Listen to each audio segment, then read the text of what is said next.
gentlemen, we have a very, very important guest speaker today, Dr. Lydia Babenko from Russia. She is Slavic from Russia.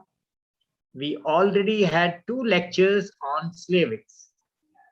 One from Poland and another one also from Poland, the Polish Slavics.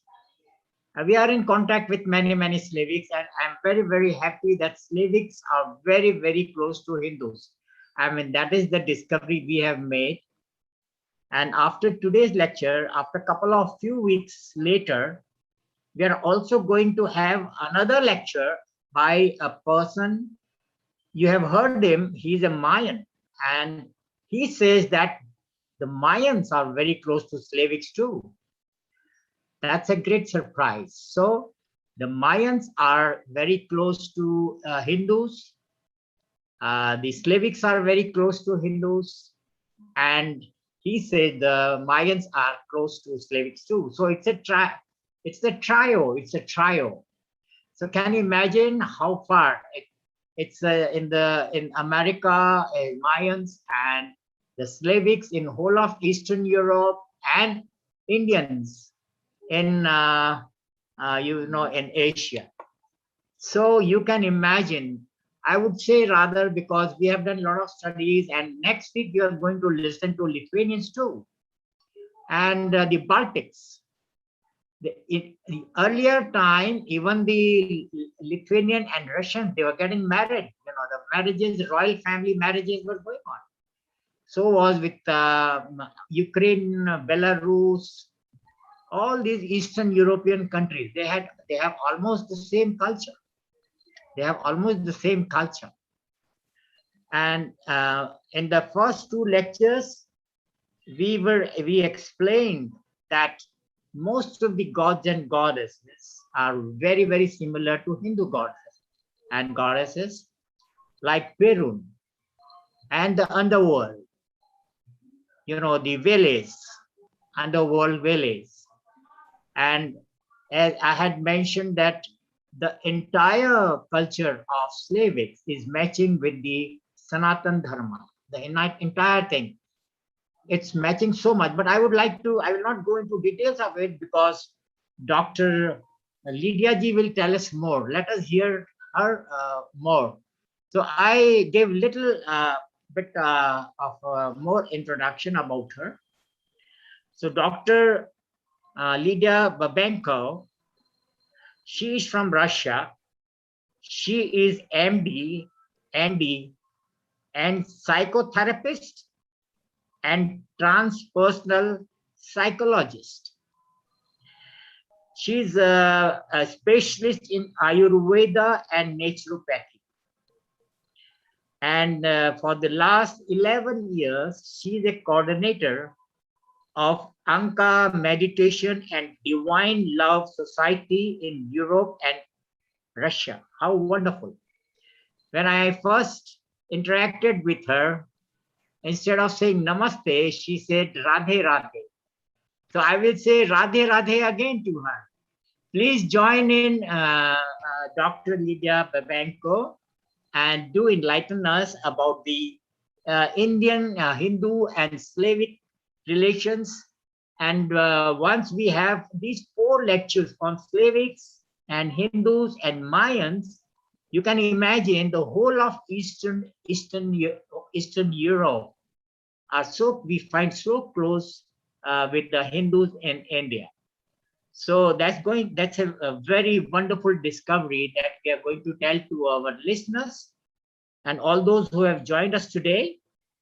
So please go ahead, doctor, and enlighten us about the Slavic-Indian relation. Thank you very much. Please go ahead.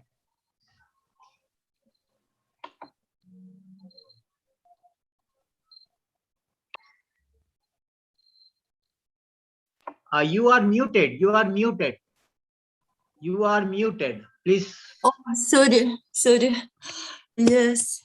Now can you hear me? Yes, wide and clear. Very good.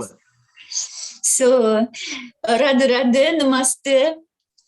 and my gratitude for inviting me for such an event where we can share and discuss not only about our differences, but also about our unity, because this kind of events can show to us more and more that we, as a big group of Earthians, the civilization of the Earth, we have a very similar roots. And I think it's the time now when we need to find our differences, but the most important, we need to find our similarity. And my talk today about this similarities. Can you hear me? Hello? Hello? Yeah, please go ahead. Go ahead. Okay.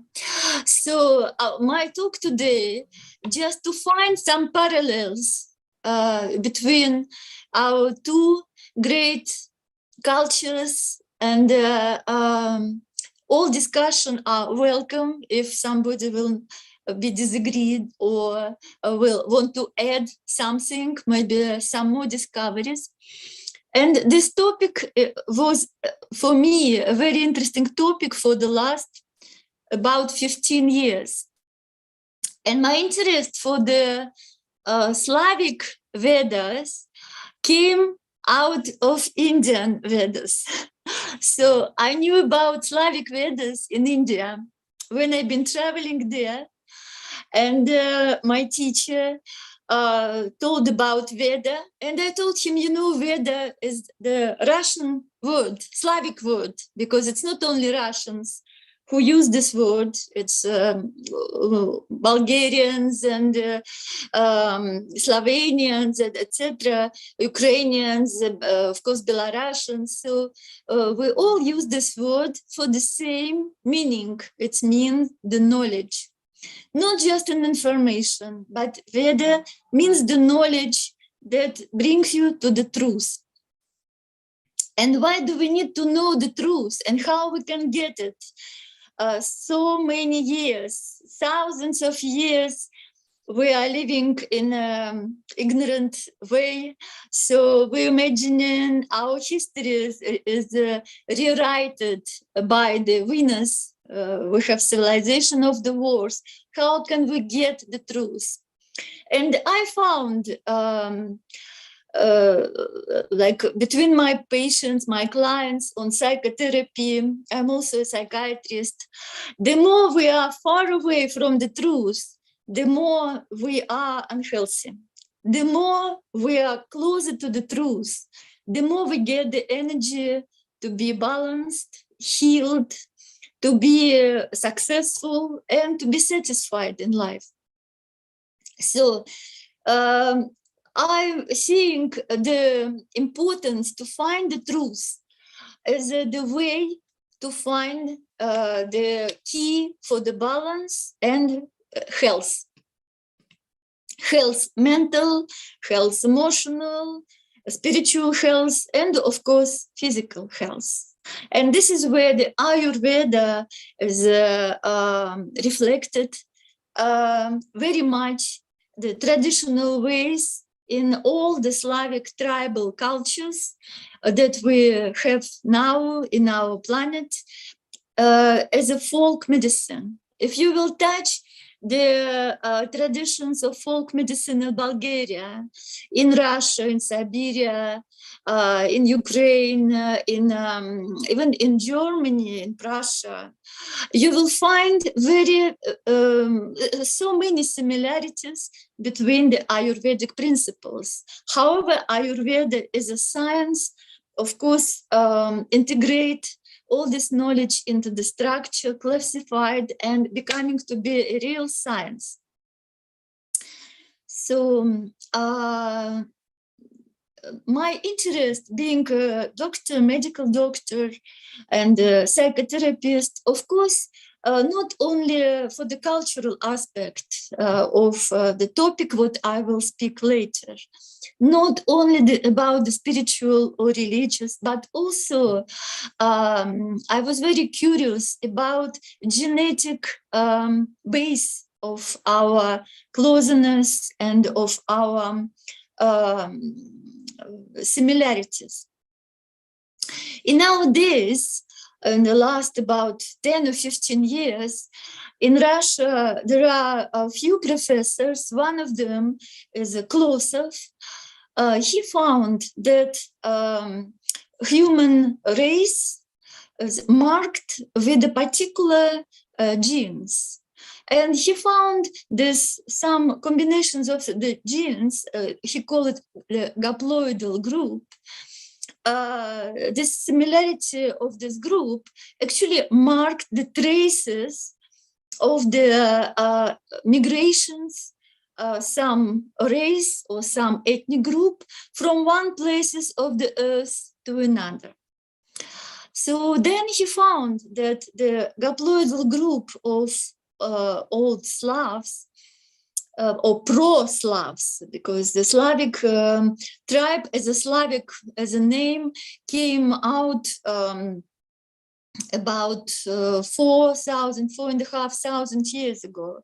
However, proto-Slavs is very famous, and some of them called Aryans, and some of them became to be the sort of like ancestors, sort of like the source for many different people in Eastern Europe. Saying that, I was looking for different kind of work that Professor Klosov did about the haploidal groups. So he did it quite precisely. And if someone will remember this name and someone will be interested, I highly recommend it to read his work, his books, so Professor Klosov, about the haploidal group, the proto-ancestors of Slavic tribes. The migration of the tribe, as you know, the Arctic theory, again, we can speculate about it or we can discuss. The migration you can mark as this haploidal group in the different lands where the migration passed through. So it's Ural Mountains or Ural Mountains. Some books are mentioned that way. So they went to the on the north part, they went to the Eastern Europe, and another passed through the continent to Siberia, and another went down to Asia, and in particular to India. Again, what we call India now, of course, before it was much bigger territory, and and it was very mixed with the different kind of races and ethnic groups. So according to Professor Klosov, the haploidal group that is marked as a Slavic group, Proto-Slavic group, as a R1A. And the same haploidal group he found in the north of India, 16% in our modern times. So there are big mixed and mutation of genetic material, but still he found that 16% of Indians who lives in India, on the north particular, 16% belong to the same haploidal group, so R1A. So I don't know, maybe some of you already knew about it, but being a medical doctor, I found it fascinating because we can discuss a lot about cultural mix, about, so because before I spoke with many my Indian friends, and it was sometimes even hot discussion. So of course it's not because the Slavs are better, or sort of Slavs occupied all the land. Absolutely not. But we need to clean up the truth. What makes us similar? And so beyond of discussion of the genetic material, now we can discuss about the cultural part. Yes, so I've been in India for quite many times, in the north and in the south. And I found that a lot of traditions between Slavic tribes and Indian tribes are very similar. It's a heartful invitation. It's the guest, the visitor, have a special status of being highly respected just because this person visit your home. It's the way to celebrate, to prepare many different dishes, and to do it in respect and to do it together as a community. So it's a style to live together as a family, big families. We call it rod. And actually, the one of the god in Slavic traditions, if we will touch the spiritual aspect, even have this name, rod. So rod is like a clan, sort of clan. And in India, it's quite popular. Even some big Indian families have their own temple. And the same tradition was in Russia. So nowadays, more and more evidence of our similarity. And now I'm visit, especially now, I'm not in my home, I'm traveling, and I'm in a Great Novgorod. Great Novgorod is the place in the north of Moscow, 600 kilometers to the north of Moscow. And there are huge history is imprinted in this land. So I'm going through the different kind of jewelries and the traditional home substances, and I found that there are many ornaments are the same as I saw in India. And so you can say that in our modern days the culture is mixed up, but it's not, because when I ask Indians, some of my friends, what era, what time belong to this parts, these substances, like what? Like special towels for the sacred places, some dishes for the offering, they incrustated and painted with a similar ornament. Embroideries, a lot of embroideries for the clothes, for the bags, for the substances, home substances are also very much similar. So it's and it's not the modern similarity. They said that it came from the grandmother, grandmother on the lineage of their own family. So it means these things sort of we live in parallel without knowing. We use very similar way how to deal with this world, how to make relationship. I found that in old Russian traditions, all Slavic traditions, we have similar way to gratitude and glorified the family of before pre-marriage time, before young people are becoming married, before the weddings. So they're coming to each other, they gratituding to each other for this trust, for the love, for intention, for the intention to be closer. And so this is it's very, very similar, even though Hindi and Russians are different language. At the same time, you can find a lot of similarities. India is a great with the spiritual knowledge. It's absolutely amazing people who manage to preserve the knowledge, even for Slavic Veda, that Slavs we are, did not preserve, did not manage to preserve, because of many different reasons, and maybe some reasons are even unknown. We have so many wars. So a lot of evidence, a lot of artifacts are lost. But India somehow preserves so much, and now sort of we are Vedic Slavs learning from our Indian family. I found there are even basic things you can find same in India and same in Russia. For example, for me, was very interesting to find that the evidence of a lotus pose in yoga is the base of sit. Is they found in Siberia, the artifact was dated 9,500 years before Christ. So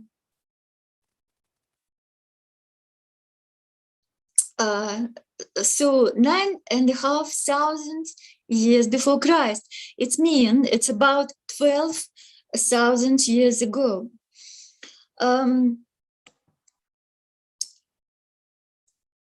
What also like similarity you can find in the basic way in Russian mythology, in Slavic mythology, we have the entity, the divine entity called Mother Swa.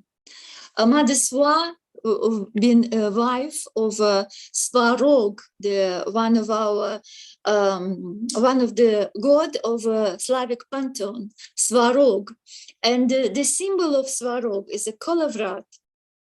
Kolovrat is the two swastika. They are slightly moved from each other, and so instead of 4 legs, swastika have 8 legs.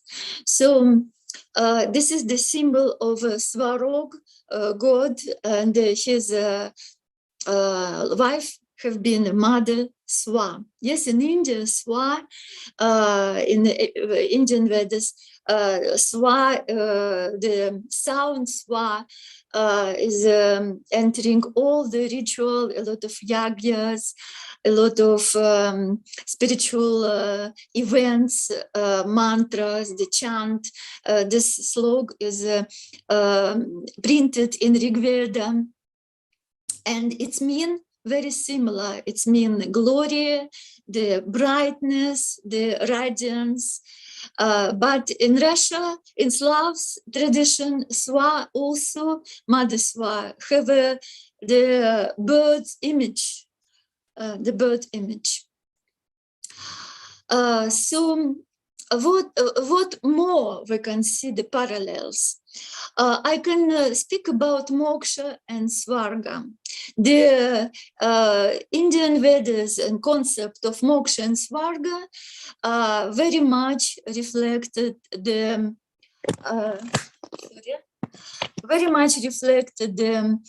Slavic pantheon of moksha and svaroga. So even the sound is quite similar.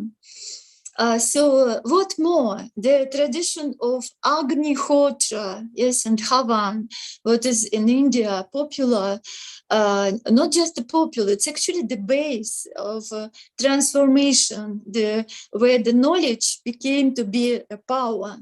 Yeah, and in Slavic tradition, Agnihotra is very, very known, very well known. Even the knowledge of Dhuni, what is now even in India, not many ashrams, not many spiritual places have Dhuni. yes, the sacred fire. In Slavic tradition, it was very popular to have the Duni, sacred fire, and to make the fire yagya near the kapisha. It's a sacred places where it was some images of demigods and the Всевышний. Yes, even the word in Russian Всевышний is a sort of the parallel is Vishnu. You can hear the sound. Agni and огонь in Russian language very similar. Later on, I will speak about the similarity between some Sanskrit and Proto-Slavic language. The same meaning, it's the fire, and the same root, Agni and Agni. What about Rudra? The Всевышний, or God Rod, we call it God in Slavic tradition. It's the highest God in the Slavic pantheon. And the sound is like a Vedic sound, Rudra, Rudra. And later on, it's found a lot of parallels and reflection in Greek tradition. It's found reflection in Osiris god in Egyptian tradition. A few months ago, I lived for 3 months in Egypt, and have been passing through many sacred places of Egypt, and I found a lot of reflections imprinted there as a bas-relief or as a print on the wall, as sculptures, where you can find some swa birds or Rudra sign or the Agni parallel. The god Perun. So just now we've been visiting with friends about 1 hour ago. We visit the place in Great Novgorod. There was the sacred place of the Perun god, and the Slavic god of the thunderstorm. And the parallel in Vedic tradition of India, it's a god Parjanya. Trinity and Shiva, the three-headed god and god Shiva. In the Indian in Slavic tradition, we have a god Siva or Sivi, and this god Sivi had a blue color, and even in the pantheon of Slavic tradition, we have a similar image of it. Zbruch idol and Brahma, god Brahma. So in Poland, maybe when it was the lecture from the Polish person, maybe you heard about that Zbruch idol and Brahma have a similar image in Slavic pantheon. God Indra, now we also have Indra, and we have the river Indri. We can find a lot of toponymous in Russia, especially on the north of Russia, in Arkhangelsk area, especially Sverdlovsk area. So we have a lot of similar names. And one of the center of Slavic Vedic tradition, now we more and more think that it's the city Omsk. So we have a city Omsk, where we have the Irtysh or Indrish river. So it's many evidence there in the north. Around this river, there are many small rivers, and some of them, I even want to mention them because there are so many. So would like to mention. For example, the river of Sukhona, yes, Sukhos, the river of Govinda in the north of Russia. Can you imagine the name of Govinda? I was absolutely surprised. 1 second, I will prepare some information.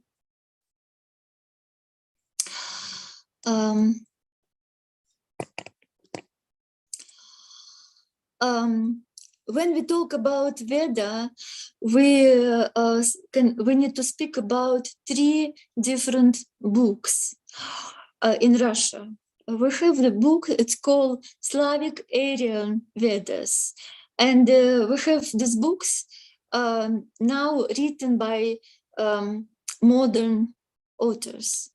And of course, being so far from the truth, we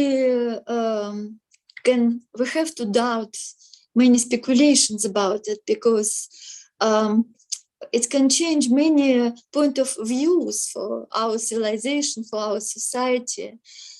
So the other book in Slavs we call Verdi of Slavs, and the date of it is about 18th centuries. And the other book is found in Serbia, and it was like a manuscript, ancient manuscript. They found it in one of the monastery, and it have 345 different poems, and 15 of them are talking about the Slavs. They've been in India. And they mentioned the names of Hindu Kush, Manchuria, and Tatarstan. So now we can speak a bit about the similarities between the Sanskrit and Slavic language. As you know, we have the same group of the language, yes, in the Slavs. So I found in India a lot of dictionaries. It's called Slavic Sanskrit dictionaries, and it was really interesting to see it. And the more I start to pay interest in Russia for that, I found that it's quite a lot of anthropological work, very deep, is going on around. And the names of Svetlana Zharnikova is the great name who compiled a lot of knowledge around the similarity of Sanskrit and Proto-Slavic language. It's not the Russian language, of course, but it's a Proto-Slavic language. And she mentioned also the Professor Tilakal, who have been in Russia, and after a few days, he do not need to use the translator, because he start to understand the village people in Arkhangelsk and around area. So he said that it's a very ancient Sanskrit that exists in India in some provinces. I spoke about the toponymous, and I want to continue this. Toponymous between the Russian, Slavic names and Sanskrit. It's not only about Russia, it's also about Serbia. For example, the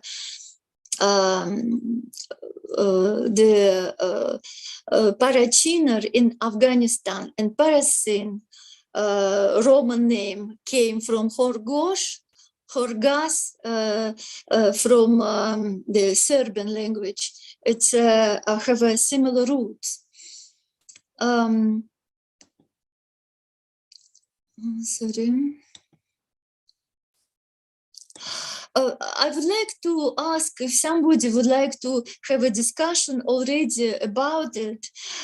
You are welcome to speak, to ask, or to add, or maybe disagreed.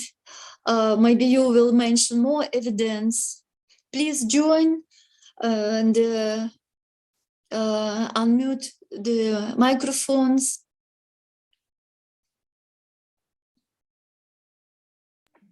Okay, thank you very much, Doctor.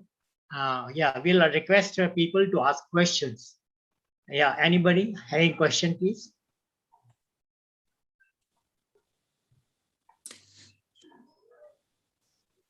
Anyone having question? Yeah, okay, Doctor. I have few things to tell you about our discovery about Hindus and the Slavics. Now I know Mhm. that Slavics is a very big cultural territory. I'm calling it territory because I consider them all one, having one culture and a lot of similarities in the beliefs and gods and goddesses. We also discovered that there is so much of similarity. I'm going to compare it uh, with the Hindus. You have already done a lot. Now the Swarga, you said we also call Swarga, right? Now there are a lot of words which are being used by Hindus, are gods and goddesses, but have similar meaning. Like Morona. Morona means when somebody dies in India, we say he goes to moksha dham. So you have a moksha.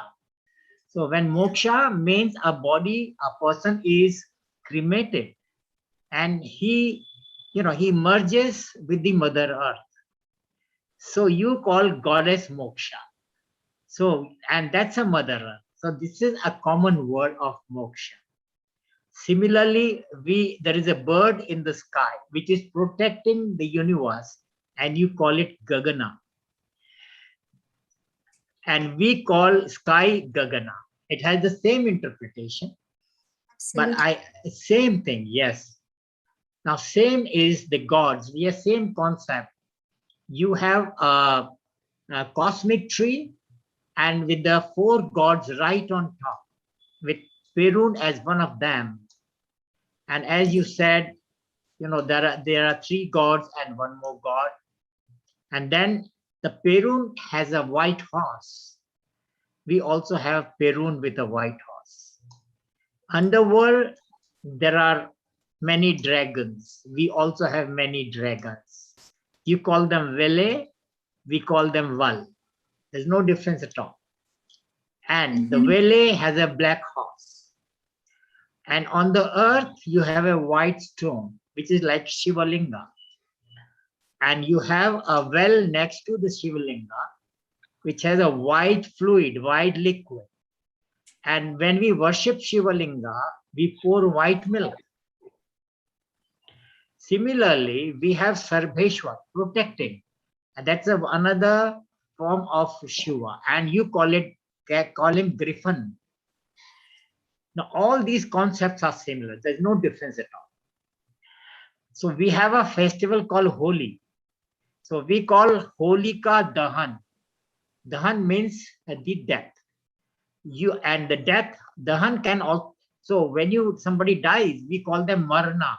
So you call that famous as Marna. When you make two effigies, one a male and one a female, and you burn the female effigy and throw it in water, but not the male. And in Holi, we do the same thing. So we Mhm. found so much of similarity, and it is not my discovery. It is because all my Slavic friends have been telling me all this. They have been telling, and we are comparing, and we find so much similar. And similarly, there is a constant fight going between Indra or the Perun and the Vele. In Vishnu Purana, it's always there. There's a fight between Asura and Indra going on all the time. Sometimes the Asura, the dragons, are taking over the Swarga, the heaven, and the Indra or the Perun is dethroned, and then the Indra comes back and takes over Swarga. So such all these things are matching with Slavics, and they are so ancient and so deep rooted meaning that we are learning, and we find that Slavics and Hindus are one. We feel that we are one culturally, and in every respect. And today I'm so happy. You are in a way, you have, I will say, you have blessed us by giving such information. We will continue to be in touch with you, and we like to have all the books that you have mentioned. Please give it to me so that we can buy from somewhere and put it in our library and do more research work. And I invite you to visit me. I know you have a frequent visitor to India, but you are welcome to be my guest whenever you are coming next from Russia. And thank you very much. And I would like other people to ask questions also. I was just trying to clarify what we have studied about Slavics. I want to add a bit about this genetic base a bit more. And I want to say that Slavs and Indian people have a similar ancestor. This is ancestor, we call it Aryans. So Aryans, they're not Slavic, it's a proto group, but it's have the same haploidal genetic group, R1A. So, Aryans came from the Northland when it was a lot of catastrophe in the planet. So this group brings the branches to Indians Veda and to Slavic Vedas. So that is, I want to say that not Slavs who teach Indians, not at all. We have a same ancestors, the Aryans. Thank you. Anybody else has a question? Anybody else? Okay, Dr. Lydia Babenko ji, thank you very much for the wonderful lecture, and I'm so excited. And we are going to have this trio of Mayans, all the Slavic countries, and India. You can imagine we are going right up to America, connecting Europe, connecting Russia, connecting India, and whole of Asia too. And many more other cultures. We find so much of similarities. I thank you very much once again. And namaste and Radhe Radhe. Namaste, Radhe Radhe. Thank you for inviting me.